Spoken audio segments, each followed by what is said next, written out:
Pessoal, vamos lá ler o ensaio do Lucien Martin, eu acho que é assim que se pronuncia o nome dele, né? Lucien, espaço Martin.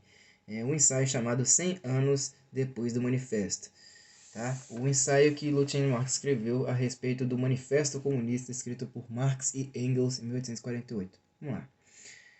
A publicação do Manifesto Comunista, em 1848, é uma das grandes datas do movimento operário. O marxismo tem um duplo aspecto: constitui um dos sistemas científicos mais grandiosos que o homem já conheceu, e por outro lado é a expressão da consciência da classe operária, em outras palavras, a teoria da revolução proletária. Esses dois aspectos aparecem harmoniosamente na brochura de Marx e Engels, Manifesto de uma classe ascendente que reivindica seu lugar na arena da história, e ao mesmo tempo a popularização com admirável clareza de uma teoria nova e audaciosa da evolução social. No Manifesto, Marx aparece pela primeira vez com o domínio de toda a sua doutrina. 1848 é realmente a data de nascimento do marxismo. O germe de tudo o que ele trará de essência à ciência social e histórica já se encontra aí. Determinismo histórico, noção da luta de classes, grandes tendências da economia capitalista, missão histórica do proletariado. Além disso, essa missão nada tem a ver com o messianismo proletário, como quiser alguns, pois sua base não é uma noção de justiça imanente, mas o estudo da estrutura social. Enfim, digamos que também do ponto de vista puramente literário, o Manifesto é uma grande obra. Marx, razoável estilista, soube produzir uma autêntica obra literária. Fórmulas com admirável clareza e força são convincentes. Exprime uma certeza insolente que, no entanto, não choca o leitor, pois dá a impressão de que a razão disso é uma profunda confiança nos destinos da classe com a qual os autores se identificam. O Manifesto é a expressão de uma época alegremente otimista, é a obra de dois escritores jovens e já com domínio de seu talento. O Manifesto de uma classe também jovem, mas que já reivindica seu lugar na história. Se alguém tivesse perguntado a Marx em 1848 qual seria, em sua opinião, o destino do marxismo e do Manifesto um século depois, dentro do espírito paradoxal que às vezes tinha, ele não disse, um dia que não era marxista, talvez respondesse: ora, quero muito acreditar que ninguém fale mais do marxismo nem do Manifesto. A humanidade há muito tempo engajada no caminho do socialismo terá outras tarefas mais urgentes do que a de se ocupar dessas velharias, e talvez tivesse acrescentado citando uma bela fórmula de sua crítica à filosofia do direito de Hegel, que só se suprime a filosofia realizando-a. E que o marxismo já terá sido gloriosamente suprimido em 1948 pela realização dessa sociedade socialista para a qual ele terá contribuído tão fortemente. O primeiro centenário do manifesto chegou. Fala-se sem cessar no marxismo, mas jamais se esteve mais distanciado da realização de seus ideais. Em relação a todos os aspectos, infelizmente, nossa época é diametralmente oposta à de 1848. Diante da clareza cristalina de 1848, nosso tema apresenta o espetáculo de uma humanidade em desespero, possuindo, no entanto, meios técnicos com os quais ninguém sonhava há um século. Naquela época, uma burguesia em pleno vigor se via acossada por um proletariado pronto para lhe suceder. Hoje as marcas cadavéricas já são visíveis no corpo do capitalismo e seu sucessor está definhando. Ao otimismo revolucionário do jovem Marx corresponde o pessimismo coesleriano. E uma importante fração da opinião progressista chega a se perguntar se o marxismo continua a ser o guia certo da ação de classe. O manifesto ainda tem uma mensagem para os oprimidos de nossa geração? Dois fatos caracterizam nossa época, fatos que Marx não podia prever: o fenômeno fascista e o fenômeno stalinista. Entretanto, extraímos do manifesto uma passagem que põe em evidência o aspecto importante da gênese dos movimentos de massa fascistas. Eis o texto em questão, abre aspas. O lumpen proletariado, essa putrefação passiva das camadas mais baixas da sociedade, está por toda parte entranhando no movimento por uma revolução proletária. Contudo, suas condições de vida o predispõem, sobretudo, a se vender à reação. Mas daí a pressupor a amplitude que tomaria esses movimentos a uma distância que, em sua época, Marx não podia transpor. Essencialmente, homem de progresso com a maior parte de seus contemporâneos, a ideia de que a burguesia pudesse um dia recolocar em questões as conquistas que constituem a parte mais positiva de seu balanço histórico continuou-lhe estranha. Ora, a existência do fascismo nos obriga a rever uma das passagens mais célebres do manifesto. Na sociedade atual, o proletariado tem a perder mais do que seus elos. Ele pode perder toda essa liberdade relativa, todas essas possibilidades de luta das quais ainda se beneficia na democracia burguesa. Isso não constitui uma justificativa para o reformismo, mas certamente uma condenação dessa política do pior pela qual os comunistas acabaram sendo os culpados na Alemanha antes de 1933 e que eles praticam atualmente na França. Para a orientação da classe operária, o fenômeno stalinista é revestido de uma importância muito maior do que o fascismo. Tentamos fazer seu balanço baseando-nos em fatos indiscutíveis que ninguém de boa fé poderá contestar. Existe no mundo um Estado que recusa a seus operários o direito de viajar livremente em seu próprio país. Não nos referimos a viagens ao exterior, pois estas devem neles produzir o mesmo efeito que uma viagem interplanetária no meio francês. O nível de vida desse operário não atinge 30% do mínimo vital francês, mas ele não tem o direito de greve. Acima dele, uma elite diretorial tem direito a todos os prazeres. Esse Estado tem o triste mérito de ter sido o único a organizar a igualdade do racionamento em favor de seus privilegiados. O nacionalismo que chega ao chauvinismo mais desenfreado domina a vida política e invoca um passado histórico dos mais reacionários em Suvarov. Estrangulador da Revolução Francesa, foi transformado em um modelo para a juventude. Um culto cerca os dirigentes, culto que evoca para nós ocidentais os costumes do Oriente Antigo. Em matéria de política externa, esse Estado ocupa um certo número de países mais fracos, aos quais se impõe uma idealização substancial de guerra que explica a miséria dos operários desses países. Eis aí fatos que na realidade ninguém de boa fé poderia contestar. A miséria operária na União Soviética, a desigualdade social e outros fatos dessa ordem são confirmados por inúmeras testemunhas como Did ou Kravchenko. Uma menção muito especial deve ser reservada ao artigo de O. Rosenfeld, em um número de junho de 1947 da revista socialista, A Desigualdade Social Organizada. De fato, esse artigo provocou uma réplica do estudioso soviético Constantino, publicada no número 15 da revista socialista, com resposta de Rosenfeld, em que não contesta nenhum dos fatos alegados, mas tenta justificá-los. Para qualquer pessoa que queira honestamente saber o que a União Soviética representa hoje, no terreno do progresso social, a controvérsia Rosenfeld-Constantino constitui o mais precioso dos documentos. O conjunto desses fatos indiscutivelmente corresponde à noção... Antes de ler essa frase, deixa eu continuar aqui. A proibição de fazer greve e a obrigação do passaporte interno são fatos notórios. Por outro lado, todos sabem que existe na União Soviética uma ordem Suvarov. Não é um fato insignificante, esses fatos caracterizam o regime. Enfim, a todos os que querem saber o quanto a ocupação soviética custa à classe operária de um país, sugerimos a leitura da reportagem de Madame Viollis, V-I-O-L-L-I-S, no Tchesor, eu acho, de 5 de fevereiro de 1948. Perguntamos, um Estado que extrai uma indenização de guerra de um país cujos operários se encontram em uma miséria com essa, tem o direito de invocar o internacionalismo planetário? Aí vamos voltar na frase lá. O conjunto desses fatos indiscutivelmente corresponde à noção que traduz os termos reação, regime de direito, totalitarismo e até mesmo fascismo. Que 200 milhões de homens sejam submetidos a um regime como esse é triste, trágico mesmo. Não é excepcionalmente grave visto na escala da história, pois sempre houve focos reacionários no mundo. Ao contrário, o que é muito grave é que o regime continue a se vangloriar de ser de esquerda. Para milhões de homens de boa fé, ele continua a representar a experiência marxista. E como não acreditariam nisso se por toda a parte o afirmam? Que a União Soviética e todos aqueles que defendem seu ponto de vista continuem a afirmar que o regime russo atual é uma realização marxista é compreensível. Mas o que é muito mais significativo é que a imprensa da extrema-direita, que não se priva de atacar a União Soviética, não pareça querer colocar em dúvida o caráter marxista da experiência stalinista. A leitura da imprensa franquista é bem particularmente significativa em relação a isto. Nela, a Rússia é designada habitualmente pela expressão regime marxista. Parece que nesses meios há interesse em lançar a confusão na classe operária e em fazer recair no marxismo todas as responsabilidades históricas do stalinismo. Nessas condições, o número dos que sabem que a União Soviética nada tem a ver com o marxismo é ínfimo. Ele se reduz praticamente a alguns socialistas de esquerda. Onde Hitler fracassou com sua fraseologia pseudo-socialista, Stalin teve êxito graças aos prestígios de uma revolução que, entretanto, assassinou. Eis o elemento essencial para o diagnóstico de nossa época e talvez a chave de nosso desespero. A reação se instalou nas fileiras operárias. Qualquer perspectiva de a luta de classes é com isso desfigurada. Um governo burguês, pelo menos de direita, por menos de direita que seja em relação a outros, pode ser apresentado como cúmplice da mais obscura reação se opuser ao interesse soviético. Não se pode mobilizar contra ele energias operárias que sejam assim desviadas de tarefas especificamente operárias. Um governante que se insurja contra a opressão e a exploração muito reais de seu país pela União Soviética é considerado um homem de direita, por isso pede a simpatia operária a quem tem direito os defensores de todos os oprimidos. Consequentemente, toda uma fração do proletariado coloca sua imensa autoridade moral a serviço da opressão e deixa para os reacionários a defesa de uma causa justa em si mesma.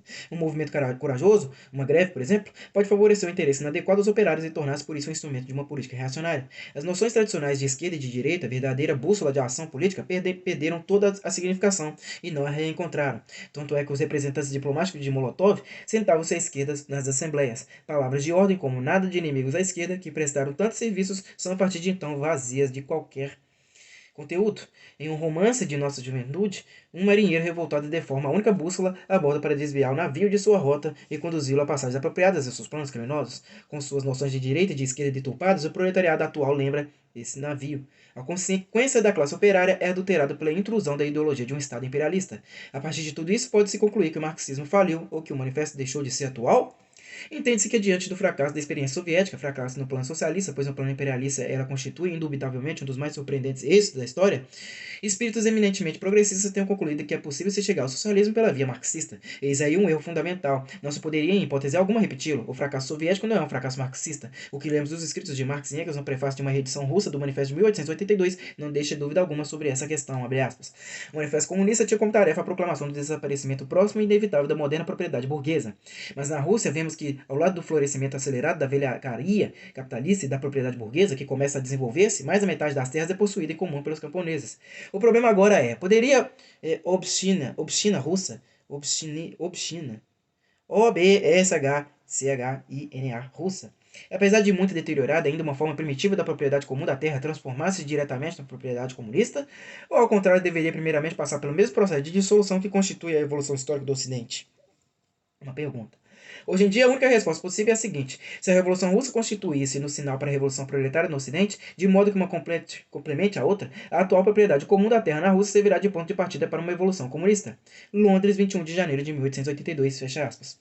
Não há como se enganar. Aí está claramente formulada a teoria da revolução permanente e, ao mesmo tempo, a condenação formal da teoria stalinista do socialismo em um único país. Que não se proclame o doutrinarismo. Não somos escravos de texto algum e estamos dispostos a aceitar até mesmo o socialismo realizado contra todos os princípios do marxismo, ainda que seja necessário rever ou abandonar este último.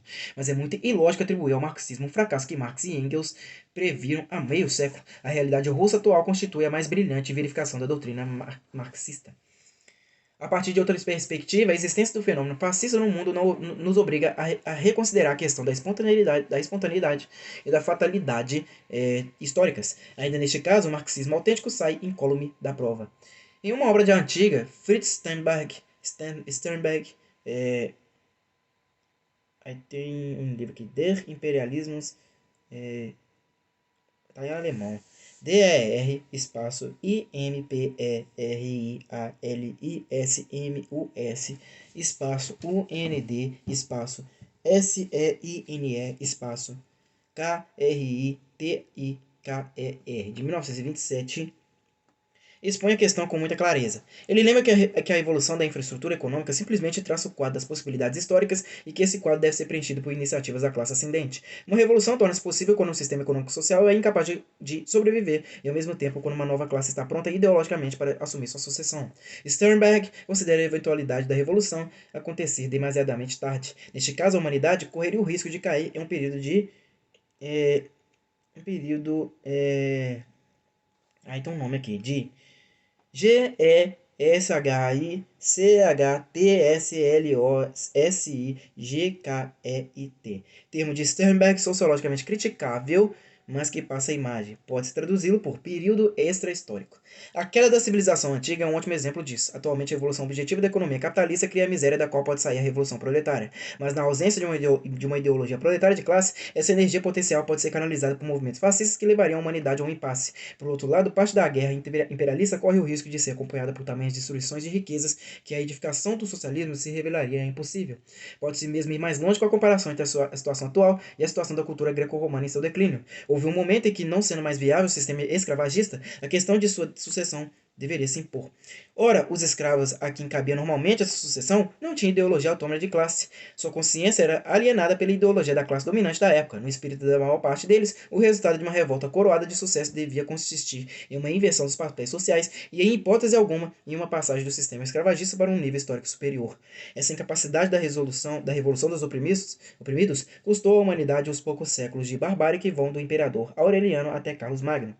Ora, a situação atual é bem semelhante. Se a classe operária não parece madura para suceder a burguesia, a razão essencial disso é a alienação de sua consciência de classe pela ideologia de um sistema de opressão. Não é, então, a falência do marxismo que caracteriza o nosso tempo, mas realmente a falência da classe operária. O marxismo continua a ser um instrumento incomparável para compreender o passado e também, sem dúvida, o futuro, mas ele perdeu sua eficácia histórica pela fraqueza que acreditamos momentânea de seu suporte social. Aqui convém fazer uma distinção entre o marxismo ciência e o marxismo consciência de classe. O marxismo ciência é mais atual do que nunca. As descobertas modernas da lógica das relações, por exemplo, da matemática, teoria dos conjuntos, da biologia, algumas doutrinas filosóficas na moda, a filosofia de Emile Meyerson, por exemplo, constituem uma série de triunfos indiretos e às vezes desconhecidos do método dialético. Na ciência histórica, Marx e Engels citaram o caso de Guizot, político reacionário, mas que como historiador aplicou o método de materialismo histórico. do materialismo estoico. De nossa parte, poderíamos citar Jerome Carcopino, um perfeito político reacionário, mas cujo livro Sila, ou La Monarchie Manquée, constitui um verdadeiro exemplo de aplicação dessa doutrina. Na realidade, os princípios do marxismo fazem parte hoje do bem comum dos pesquisadores de todas as categorias. São muito mais usados do que comentados. O complexo marxismo classe operária, Marx utiliza na crítica à filosofia do direito de Hegel uma imagem muito bonita. O proletariado é o coração da revolução, a filosofia a cabeça. Ao contrário, perdeu uma parte de sua eficácia histórica em consequência dos motivos que desenvolvemos acima. De uma certa perspectiva histórica, esse fracasso pode aparecer como uma falência do marxismo. Na realidade, trata-se de outra coisa inteiramente diferente. A atitude de Burnham, antigo marxista, é muito característica. Na parte crítica de sua obra, apoia-se no marxismo, mas perdeu a confiança na missão histórica do proletariado e vê, em suma, uma classe ditatorial aguardando o futuro da humanidade. Uma crítica de Burnham nos levaria bem mais longe. Digamos simplesmente isto: ou a classe ditatorial suprimirá a exploração, o que não acreditamos, e neste caso isso seria justificativo do stalinismo, ou ela não poderá nem vai querer fazê-lo, e neste caso a revolução dos oprimidos virá mais cedo ou mais tarde. A grande tarefa do momento parece ser a reconstrução de uma consciência de classe operária autônoma, sem a qual não há esperança de sair do marasmo atual. O principal elemento dessa reconstrução deve ser uma crítica à realidade soviética e uma análise de seu verdadeiro papel no momento histórico atual. Ora, para desempenhar bem essa tarefa, ainda não há melhor instrumento do que o marxismo. Além disso, ninguém propôs outro. Proletários de todos os países univos, ainda é a palavra de ordem do momento, mas trata-se de unir em torno de uma ideologia de classe e de modo algum em torno da ideologia de um imperialismo. Sem uma ideologia de classe, não escaparemos da queda no abismo. Lucien Martin, 100 anos do Manifesto. Texto publicado no número 24 da revista Spartacus. Paris, fevereiro de 1948, traduzido para essa edição por Wanda Caldeira Brant. Agora vem um texto aí do James Petras. O Manifesto Comunista. Qual a sua relevância hoje? Marx tinha uma aguda consciência do caráter contingente do pensamento político e social. Em consequência disso, quase 2 terços do manifesto são dedicados à explicação das relações políticas e sociais entre proletários e comunistas e à crítica a outras teorias do socialismo. Parte 3, literatura socialista e comunista. A especificidade das influências políticas e culturais para a Revolução Socialista é manifesta não apenas na prática de Marx e Engels, construção da Primeira Internacional, mas também na maioria das suas principais obras. O método de Marx no manifesto é, primeiro, delinear os processos socioeconômicos básicos subjacentes às estruturas emergentes do desenvolvimento capitalista e à estrutura social resultante. A base material fundamental para a conclusão de Marx e Engels de que o socialismo era uma possibilidade histórica estava enraizada nas mudanças implícitas no desenvolvimento do capitalismo. Crescente socialização da produção e crescente transformação do trabalho em trabalho assalariado. Assim, para os autores, o socialismo derivaria das tendências imanentes ao capitalismo, da crescente interdependência e da cooperação entre os produtores. A contradição social básica estava localizada em duas tendências opostas, a apropriação privada do lucro e o crescente caráter social da produção e da distribuição. Como a produção se torna mais socializada, mais dependente da cooperação do trabalho, qualificado e não qualificado, o capitalismo se torna cada vez menos importante para a produção. O papel de apropriação da riqueza tornou-se extremamente parasitário. Essa base materialista da concepção de socialismo de Marx e Engels baseava-se nos processos reais de desenvolvimento do capitalismo, o que era o fundamento para a crítica deles aos socialistas utópicos e aos éticos que simplesmente sobrepunham suas próprias ideias e valores à sociedade independentemente das condições reais. Hoje o socialismo utópico está de volta. Os objetivos e valores socialistas são associados a qualquer movimento social setorial, feminista, ecológico, étnico, etc., que incorpore poucos, se algum, dos atributos sociais que poderiam levá-los a uma sociedade coletivista e democrática. O pretenso debate sobre determinismo versus voluntarismo com relação a Marx e Engels é uma falsa questão. Eles são ambas as coisas. Em resumo, o socialismo, como eles o entendem, é construído sobre a transformação real engendrada no interior da sociedade pelo capitalismo, a criação de uma propriedade menos proletária, a socialização da produção, a apropriação privada da mais-valia, etc. Eles são deterministas. Sem essas condições econômicas e sociais básicas, o socialismo, como eles o entendem, a autoemancipação do trabalhador, não seria possível. Consequentemente, a emergência das classes sociais e das condições para a luta pelo socialismo estão enraizadas nas relações particulares da produção capitalista. Esse determinismo das condições é necessário, mas não suficiente para a revolução socialista.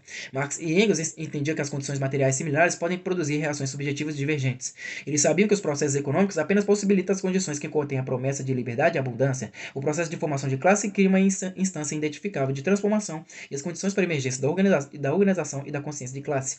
Eles entendiam que a transformação das condições econômicas e a organização das classes para a revolução socialista dependiam da educação e da prática política. Este é o conteúdo do Manifesto Manifesto Comunista do começo ao fim. Em última análise, os autores entendiam que sem uma crítica teórica e analítica do capitalismo e das alternativas ideológicas errôneas, não haveria revolução socialista.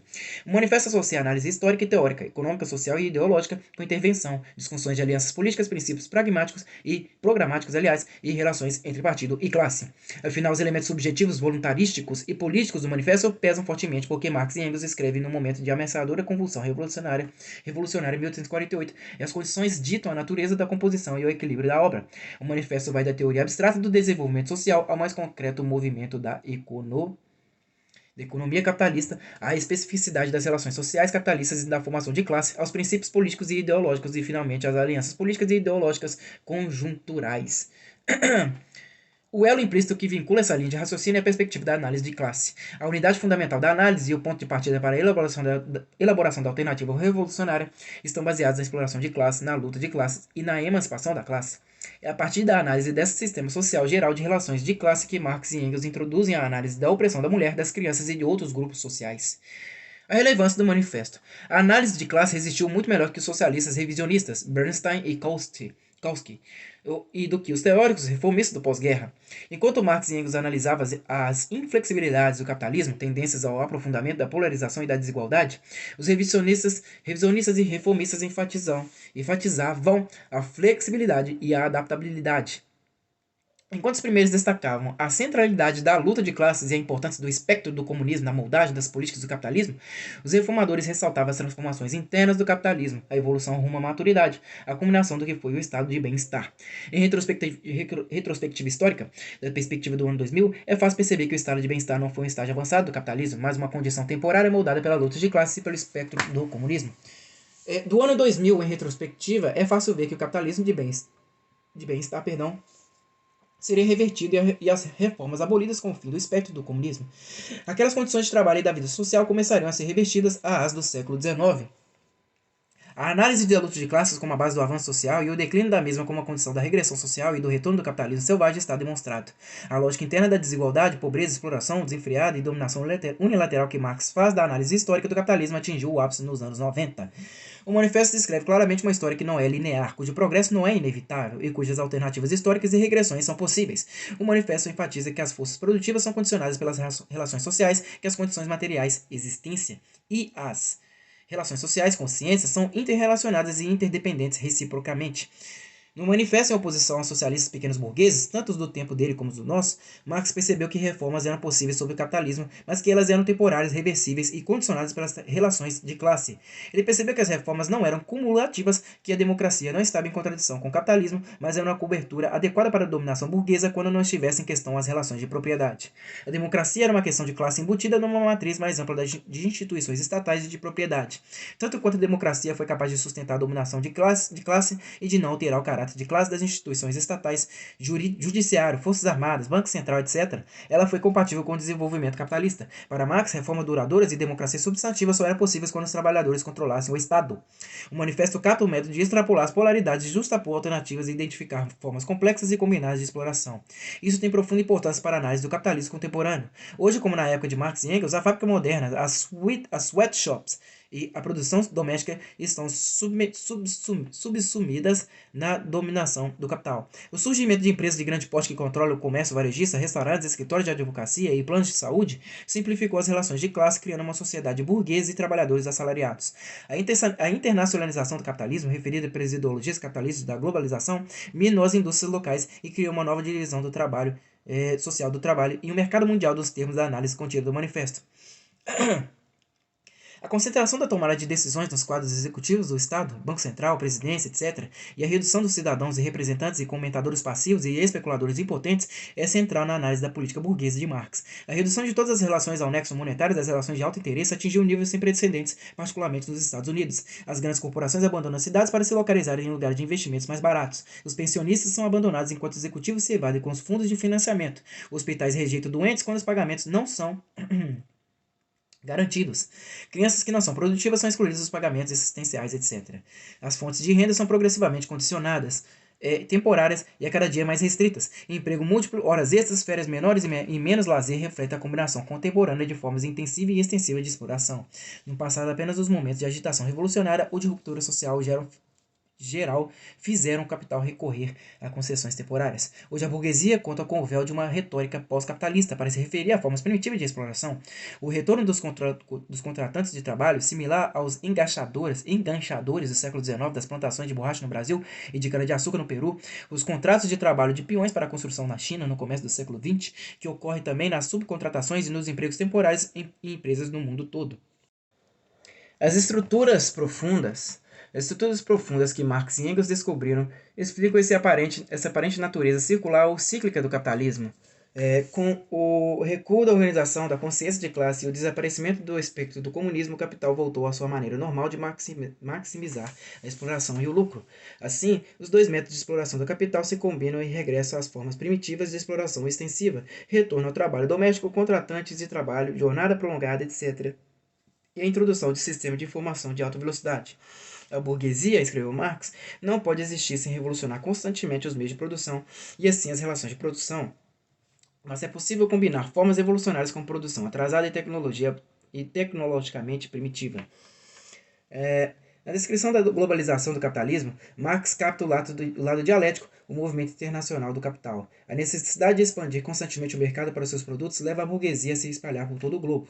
Ela deve se instalar em toda parte, estabelecer conexão com todo lugar. A burguesia deu, por intermédio da exploração do mercado mundial, um caráter cosmopolita à produção e ao consumo em todos os países.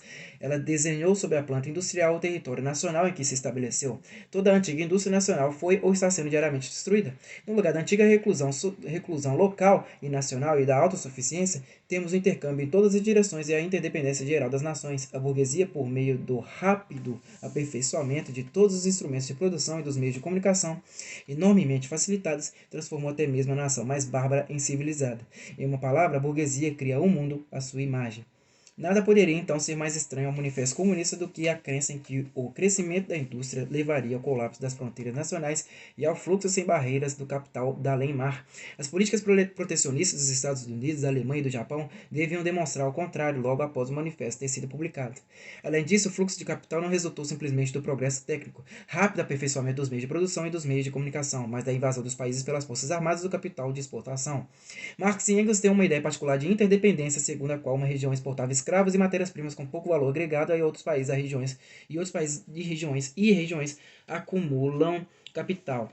A descrição que eles fazem dos países imperialistas como civilizados e dos países coloniais explorados como bárbaros está baseada em uma grosseira simplificação da natureza do capital.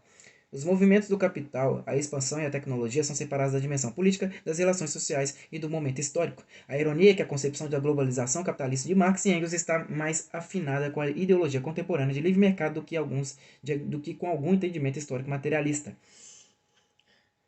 A sequência da expansão capitalista, segundo Marx, a destruição dos laços tradicionais e a integração global foi o processo de criação de uma classe trabalhadora unificada, consciente dos seus interesses de classe e com vínculos além das fronteiras nacionais. A esta cadeia de raciocínio falta uma compreensão clara sobre a importância dos laços sociais e tradicionais precedentes ao capitalismo, que, por sua vez, cria os laços para confrontar o capitalismo e sustentar a consciência de classe. Quando Marx descreve o burguês tanto como uma redução das relações humanas ao nexo monetário, quanto como um prelúdio ao desenvolvimento da consciência de classe, ele está descrevendo essencialmente as condições da classe trabalhadora dos Estados Unidos, provavelmente menos interessada e apta a identificar a fonte de exploração e travar a luta contrária. O descarte das crenças mais antigas, que Marx e Engels infelizmente chamaram o sentimentalismo filisteu, inclui o sentido de comunidade e não necessariamente a crença no sobrenatural. Assim, a afirmação de que a insegurança e a agitação perpétuas que Marx e Engels associavam à revolução dos meios de produção pelo capital não compele necessariamente o homem a enfrentar com sentido sóbrio suas reais condições de vida e o tipo de relações que mantém com elas. A ruptura profunda entre a análise de Marx e Engels de expansão capitalista e os efeitos políticos e sociais dela é de vital importância para o momento atual. Os processos econômicos que eles discutem estão apresentando efeitos opostos: reação aguda, atomização do trabalho, estímulo à guerra étnica e corrosão de vastas faixas da produção econômica de toda a América Latina, da África e da ex-União Soviética e de outros países. Os insidiosos efeitos da distinção entre civilização capitalista e barbárie são mais visíveis na Rússia de Yeltsin, onde a destruição da economia planejada e a pilhagem dos recursos naturais pelo Ocidente foram originalmente descritas como o ingresso no capitalismo civilizado ocidental. Assim, a centralidade da tradição da cultura e da comunidade na definição da formação da consciência de classe é muito anterior à celebração ampla e a crítica junto, de Marx e Engels do potencial revolucionário do desenvolvimento das forças de produção.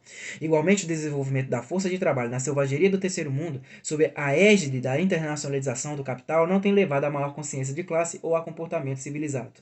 Ao contrário, tem quebrado os laços de classes existentes e criado mais diferenças de servidão.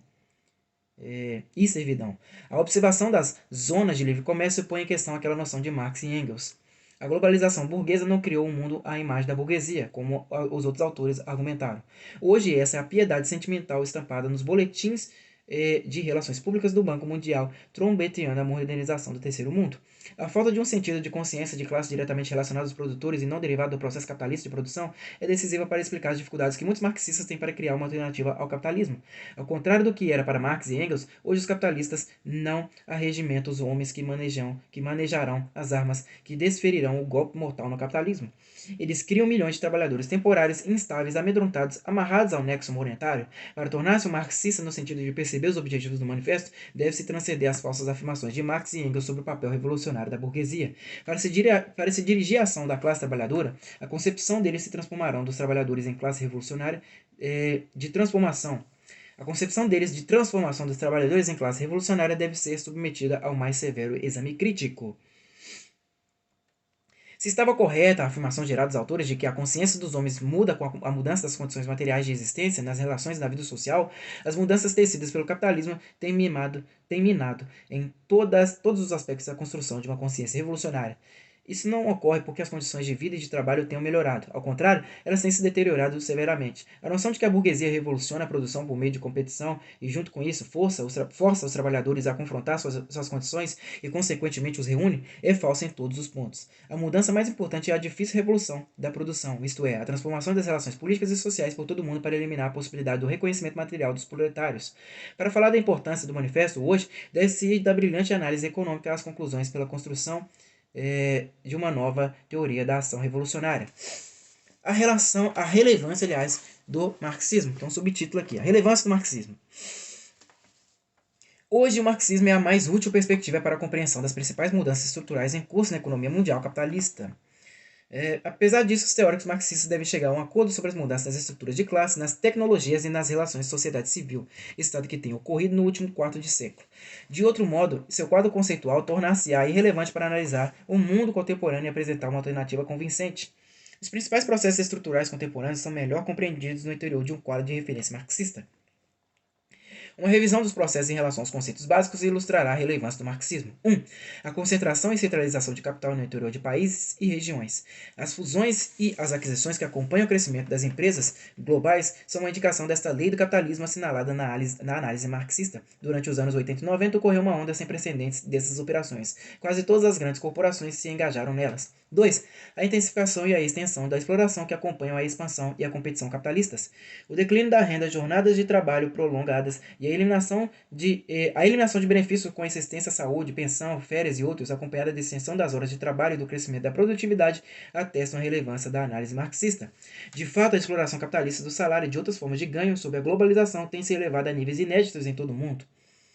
Nos Estados Unidos, o salário semanal sofreu queda de mais de 10% entre 1973 e 1996. O trabalhador médio nos Estados Unidos em 1987 trabalhou 163 horas a mais que em 1969. O desempenho econômico do Japão mostra uma enorme lacuna entre o crescimento da produtividade e os salários reais estagnados. Enquanto a produtividade do trabalho manufatureiro mais que dobrou, 117% entre 1975 e 1984, o índice dos salários reais cresceu apenas 5,9%. No mesmo período, os trabalhadores industriais do Japão trabalharam em média 11% e a 13% mais horas que os trabalhadores da Grã-Bretanha e dos Estados Unidos e 31% mais que os da Alemanha. A análise de Marx da relação entre a expansão capitalista e a deterioração dos padrões de vida da classe trabalhadora é particularmente relevante. Quanto mais o capital cresce, mais a divisão do trabalho aumenta. Quanto mais a divisão do trabalho aumenta, mais a competição entre os trabalhadores aumenta e mais os salários se contraem. Fecha aspas. 3. Crescimento das desigualdades de classe e polarização social. Na Europa, nos Estados Unidos, na América Latina e na Ásia, as políticas de livre mercado têm quebrado a segurança social e contribuído para a concentração de riqueza e para o crescimento de um subproletariado. A riqueza mudou dramaticamente nos últimos 20 anos o principal setor da sociedade para os escalões superiores das corporações e das finanças mundiais. No Ocidente, a globalização está dividindo rapidamente a sociedade em duas classes sociais brutalmente diferenciadas, à moda similar de tendência geral no terceiro mundo e nas sociedades pós-comunistas. Posto de modo geral, posto de modo simples, os ricos estão ficando mais ricos e os pobres mais pobres. Em 1992, um quinto das famílias americanas, as mais ricas, recebiam 51,3% da renda, enquanto as mais pobres, também um quinto, ficavam com apenas 6,5%. Entretanto, há uma desigualdade ainda maior na riqueza comparada com a renda. Os padrões de concentração de riqueza nos Estados Unidos revelam que os 10% mais ricos possuem acima de 87% da renda, de toda a riqueza, aliás. Este fenômeno da desigualdade está piorando rapidamente em nível global. No Chile, por exemplo, uma das pretensas histórias de milagre econômico na linha de explicação do FMI e do Banco Mundial, os 10% mais ricos da população em 1990 aumentaram sua participação na renda nacional para 40% em relação aos 36% de 1970. 4. Crescimento da competição intercapitalista. A guerra comercial e a formação de blocos rivais pelos principais competidores capitalistas, além do ressurgimento de rivalidades interimperialistas, minam as noções neoclássicas e de relações de mercado harmoniosas. 5. A tendência do capitalismo para crises e estagnação. O declínio dos produtos, da falta de inovações capazes de estimular a reconversão e o crescimento, o aumento das dívidas e dos déficits fiscais, a elevação da produtividade e um estreitamento da base de consumidores provocam as crises do capitalismo. Os principais países europeus, tais como França, Bélgica e Alemanha, estão confrontados com taxas de desemprego de 2 dígitos. Na Espanha, é de mais de 20% e muitas nações pós-comunistas do leste europeu ostentam taxas de 30%. Nos Estados Unidos, o subemprego, o trabalhador pobre e os desempregados somam 37% da força de trabalho. O ritmo intenso da destruição de postos de trabalho na era da globalização está interrelacionado à lógica interna do sistema capitalista, superacumulação e falha na utilização plena da capacidade produtiva. E as recentes tendências do capitalismo tardio, a desindustrialização, a ascendência do capital financeiro e especulativo, capital flutuante e a desproletarização da força de trabalho excedente. A longa onda de inovação tecnológica e o desenvolvimento econômico sustentado, gerado durante a era duradoura do capitalismo do pós-guerra, evoluiu normalmente até uns 20 anos atrás. Desde então, a estagnação e as crises econômicas e sociais se estabeleceram e o que os administradores do capitalismo têm tentado resolver por meio do impulso militar da economia, processo que ao longo prazo apenas aprofundou as crises do capitalismo e gerou enormes déficits fiscais. O capitalismo agora se reproduz por intermédio de investimentos na economia de papel, bolsas de mercadorias, mercado internacional de capital e todo tipo de transações financeiras e outras não produtivas.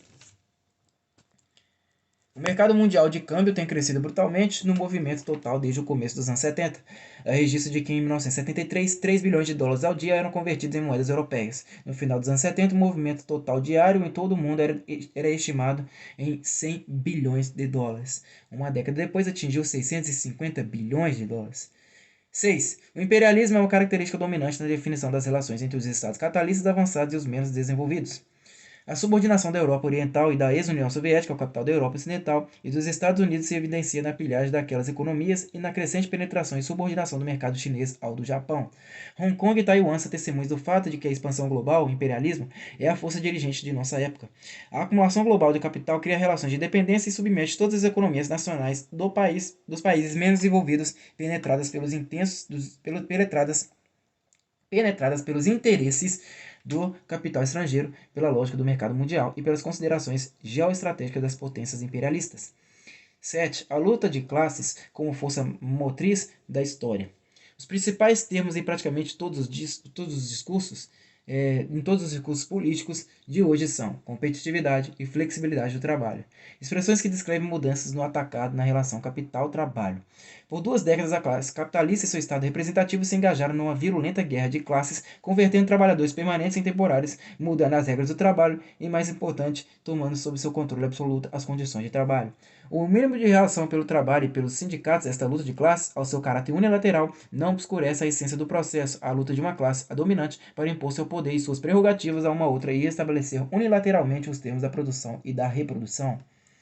8. O caráter de classe do Estado. O principal papel da política de Estado tem sido de facilitar o principal processo econômico empreendido pela classe capitalista dominante. A reestruturação do trabalho tem sido promovida pelas políticas do Estado que enfraquecem os indivíduos, que enfraquecem os sindicatos de trabalhadores. O movimento do capital tem sido subsidiado pela política fiscal do Estado, concentração de capital pela desregulamentação, transferência dos prejuízos privados por intermédio da intervenção estatal através do tesouro público. As principais mudanças na renda baseadas no poder do Estado para intervir em favor do capital reduziram a função de legitimação a uma atividade menor. O Estado não é uma entidade autônoma que medeia as relações entre as classes. Ele é, como sempre foi, um instrumento de dominação de classe e por isso suas principais decisões podem ser melhor compreendidas no âmbito de referência do seu caráter de classe. Em resumo, as direções das mudanças, as dinâmicas das relações Estado-classe, o processo de expansão internacional, a estrutura do mercado e as formas organizacionais emergentes dos principais fatores socioeconômicos podem ser melhor compreendidas sob a lente da concepção marxista de Estado.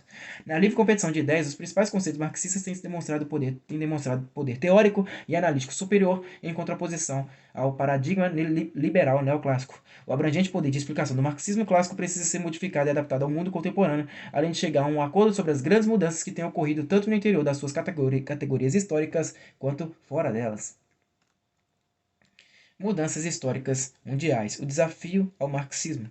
Grandes mudanças têm ocorrido nas últimas 2 décadas na estrutura de classe, no processo de trabalho, na aplicação da tecnologia, na estrutura e na organização do capital, na ideologia e na organização das classes, nas famílias, na organização das cidades e na organização do poder na economia política global. 1. Nos países capitalistas avançados, nas primeiras regiões da Europa do Leste, América Latina e ex-União Soviética e África, o salário estável dos trabalhadores e os investidores da capital em larga escala são uma minoria em retração. Existem variações significativas na força de trabalho pós-industrial. Nos países capitalistas avançados, há um número crescente de trabalhadores por contratos temporários de baixos salários e profissionais da área de serviços. Os meios de produção e ou de distribuição high-tech são administrados por trabalhadores mal remunerados do setor de serviços e mantidos e dirigidos por um pequeno estado de trabalhadores e executivos permanentes com altos salários. No terceiro mundo, o crescimento dos profissionais autônomos e trabalhadores mal remunerados do setor de serviços funciona como distribuidor de mercadorias baratas e estes operários se apresentam disponíveis como trabalho produtivo, barato e rotativo. A proletarização do trabalho tem avançado a um grau que cria o seu oposto, uma desproletarização da força de trabalho excedente. 2. O desenvolvimento combinado e a inter-relação entre capital intensivo high-tech e o trabalho intensivo nas sweatshops gerou uma cadeia global de produção e estratégias alternativas de investimento para o capital. A globalização da produção tem sido acompanhada por um investimento seletivo de capital para dentro e para baixo, explorando o movimento de substituição e ou migração do trabalho nos limites das fronteiras nacionais. A concentração e centralização de capital em escala global e o desenvolvimento de novas tecnologias são acompanhados pelo ressurgimento de modos de produção pré-capitalistas baseados na exploração extensiva do trabalho. 3. O fortalecimento do Estado-nação como instrumento para a expansão internacional do capital tem sido acompanhado pela erosão da economia nacional, que sustenta as atividades internacionais do capital e do Estado. A diversificação dos recursos privados e estatais para o mercado global tem levado à crise fiscal do Estado e ao corte maciço em salários e em gastos sociais. Como a competição global aumenta, as sociedades nacionais se deterioram. 4. O declínio do salário pago ao trabalho masculino tem levado a uma entrada maciça do trabalho feminino no mercado para conter a tendência à miséria. 5. A expansão da produção de alimento, roupas e material eletrônico em áreas do terceiro mundo de baixa remuneração e a importação pelos países capitalistas avançados permite fornecer esses itens aos consumidores a preços baixos, compensando assim o declínio dos salários. Os que recebem os menores salários no Ocidente ainda têm acesso ao consumo, apesar da queda na renda por causa dos bens de consumo importados e preços baixos e ao crédito fácil. Entretanto, as horas extras e os baixos custos de importação estão substituindo os trabalhadores mal remunerados e limitando o acesso deles a bens e serviços. O segundo estágio do declínio dos salários, baixo custo de consumo para baixo salário e declínio da fase de consumismo, é parte da transição da primeira fase do capitalismo de livre mercado durante os anos 80 para a segunda fase dos anos 90. 6. Nos Estados Unidos, as mudanças nos processos de trabalho não têm apenas rebaixado a renda e as condições de trabalho dos trabalhadores assalariados, mas têm também afetado significativamente os salários profissionais dos empregados e dos técnicos. O declínio da classe média é evidenciado pela erosão do emprego estável e bem remunerado, dos benefícios da assistência à saúde e à pensão e pela emergência de contrato de trabalho temporário entre os profissionais executivos e outros. A proletarização da classe média, entretanto, não tem sido acompanhada por qualquer reconhecimento subjetivo das causas e das condições comuns. Há uma ausência de qualquer sentido de solidariedade de classe. As experiências de classe passadas pesam fortemente na consciência. As políticas de ressentimento de classe são muito mais fortes do que a identificação com os trabalhadores assalariados na mesma posição de classe. 7. A extinção do comunismo soviético e a transformação da democracia social em veículo do neoliberalismo tem ocorrido ponto de referência tradicional para a classe trabalhadora. Além disso, a ausência de um modelo comunista de bem-estar encoraja os estados capitalistas a eliminar programas de bem-estar no Ocidente. O surgimento de porta-vozes ex-comunistas e ex-social-democratas tem acrescentado autoridade ao argumento de que não há alternativas ao capitalismo de livre mercado. As mudanças dramáticas, o descrédito das social-democracias anteriores e das ideologias comunistas exigem um novo discurso ideológico. 8. Os movimentos internacionais de capital têm drenado as receitas do Estado-nação e diminuído os rendimentos, gerando assim uma crise fiscal. O aumento do déficit fiscal, que por sua vez se torna um pretexto para a redução ou eliminação de ganhos sociais. A superabundância de força de trabalho high-tech e a economia desindustrializada se tornam um incentivo à diminuição de investimentos em educação, saúde e habitação. A exploração da economia doméstica se torna uma condição necessária para a sustentação dos impérios. 9. A reorganização dos processos produtivos tem transformado enormemente as relações entre capital e trabalho. O capital está eliminando múltiplas camadas de gerência e de administração entre os altos executivos e os trabalhadores da produção a baixos custos. Os gerentes remanescentes e os engenheiros são crescentemente parte da força de trabalho na produção. As diferenças de renda, poder e prerrogativas permanecem, mas a hierarquia da produção tem sido transformada e os gerentes imediatos estão mais integrados ao local de trabalho. 10. As novas tecnologias e os sistemas de informação têm transformado as relações de trabalho, o processo de trabalho e a distribuição de renda no interior do quadro e dos parâmetros definidos pelas formas dominantes do capital corporativo e estendem e ampliam o escopo e aumentam a velocidade dos movimentos especulativos de larga escala do capital financeiro pelo mundo. Não existem como forças autônomas que definem uma nova high-tech ou uma sociedade da informação. Sistemas de informação high-tech, no contexto da ascendência das finanças, de propriedade e segurança do capital, fornecem mais brechas para a acelerada de desindustrialização do trabalho, o aumento dos investimentos dos banqueiros e a baixa remuneração dos trabalhadores do setor de serviços. 11. A entrada maciça das mulheres na força de trabalho, no momento em que os ganhos estão declinando, os serviços sociais estão eliminados e a mobilidade geográfica se torna obrigatória para o emprego. Elevam-se os conflitos nas famílias e redefine-se o conteúdo da agenda político-social da classe trabalhadora. A feminização da força de trabalho significa que a velha divisão familiar do trabalho não funciona mais. Ambos os parceiros sofrem as mesmas tensões emocionais do trabalho, falta a ambos apoio emocional em casa. As desigualdades e a tensão no local de trabalho podem resultar em maior solidariedade e igualdade de espaço doméstico ou em rupturas mais frequentes e violentas, dependendo de a agressividade estar voltada para o exterior ou para o interior do espaço doméstico. 12. As indústrias de produtos exclusivos high-tech, particularmente aquelas dependentes do setor militar, são extremamente vulneráveis às crises severas. Aquelas cuja tecnologia é projetada para produzir itens muito especializadas estão sujeitas às exigências políticas dos compradores e à obsolescência dos seus produtos. A não adaptabilidade dos itens high-tech a novos produtos comercializáveis pode levar ao encerramento de firmas inteiras e à inadequabilidade da tecnologia elaborada. O exemplo de uma empresa industrial completamente automatizada e robotizada que produzia milhões de dólares em sonares para o setor militar é um caso típico. Quando o orçamento militar foi reduzido, com o fim da Guerra Fria, a demanda por sonar acabou, as fábricas foram fechadas e a força de trabalho altamente qualificada se tornou abundante. A mobilidade para baixo da força de trabalho do setor high-tech na aeronáutica e nas indústrias militares referidas definem em parte a nova realidade da classe. Conclusão. O manifesto fornece um quadro básico para a compreensão das dinâmicas estruturais subjacentes ao capitalismo. A vinculação do processo objetivo de formação de classe à centralidade da subjetividade política está localizada nos movimentos políticos organizados. O significado político do manifesto encontra-se na brilhante análise da estrutura e do impacto do capitalismo sobre os trabalhadores assalariados. Daí a contínua relevância de categoria classe como uma unidade básica de análise, da luta de classe como processo transformador fundamental e do socialismo como uma alternativa lógica e coerente ao capitalismo. O manifesto não é um documento acabado, as lacunas são transparentes. O imperialismo, como uma fase superior do capitalismo, polarizou o mundo tanto ao sul quanto ao interior dos países capitalistas avançados. A discussão do manifesto sobre a consciência de classe é extremamente dependente das consequências econômicas do capitalismo, mais do que uma matriz social independente que gere ou negue realidade de classe. Hoje, quando a esquerda quebra a cabeça tentando inventar utopias ou imputar intenções revolucionárias aos setores reformistas, ecologistas, etc., um retorno às contradições básicas do capitalismo que o manifesto delineia é essencial para fornecer uma base material para uma sociedade alternativa, coletivista e democrática. O manifesto é muito preciso no delineamento da incoerência das alternativas democráticas radicais, muito em moda promovida hoje pelos pós-marxistas. No lugar de conceitos políticos vagos, flutuando sobre a crescente concentração da propriedade e da riqueza, o manifesto apresenta a crescente socialização do trabalho, oferece uma crítica ao capitalismo em todas as suas variantes, e um sistema alternativo, o comunismo. Resta conferir se o autor intelectual pode ser incorporado e sua visão política superada. James Petras, o Manifesto Comunista. Ele é relevante hoje? Nova York, 1997, traduzido por Jair Pinheiro para a revista Lutas Sociais. Número 3, São Paulo, Xamã, novembro de 1997. Peraí, deixa eu só ler aqui, pessoal. Tem uma parte que fala de cada autor aqui. Oswaldo Coggiola, professor de História Contemporânea da Universidade de São Paulo, doutor em História pela Escola de Altos Estudos em Ciências Sociais de Paris e autor, entre outros, do livro Marx e Engels na História. São Paulo, Humanitas, 1996. Antônio Labriola, 1842 a 1904, socialista e professor de filosofia da Universidade de Roma, foi um dos maiores divulgadores do materialismo histórico nos países latinos. Escreveu um ensaio aqui traduzido em 1895 para as comemorações dos 50 anos do Manifesto Comunista.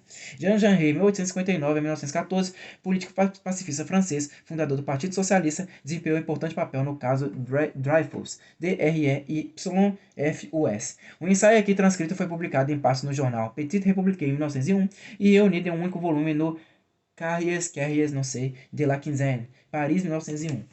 Leon Trotsky, 1879 a 1940, revolucionário russo, colaborador de Lenin em 1917, foi o teórico da Revolução Permanente. Exilado por Stalin em 1929, fundou a Quarta Internacional em 1938 e morreu assassinado em Coyoacán, no México, em agosto de 1940. O texto publicado nesta coletânea, também conhecido como A Atualidade do Manifesto Comunista, foi escrito em outubro de 1937.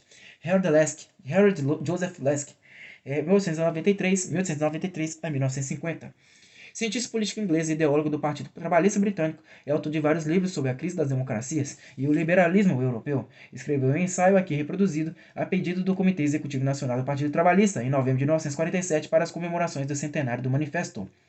Lucien Martin, membro do extinto grupo luxemburguista Spartacus, muito ativo na França entre os anos 1940 e 1950. Seu ensaio, 100 anos do Manifesto, foi escrito para uma edição sobre o centenário do Manifesto da revista mensal Spartacus em fevereiro de 1948.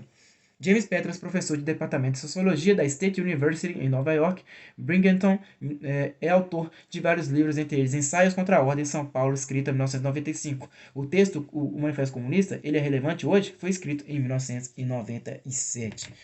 Bom, pessoal, é isso daí, tá? O último vídeo que eu vou fazer sobre esta obra aí, o último ensaio que eu vou ler vai ser do Harold Lasky, que possui 62 páginas. Pelo menos aqui no PDF, tá bom? É isso daí, muito obrigado a todos vocês, até a próxima e falou!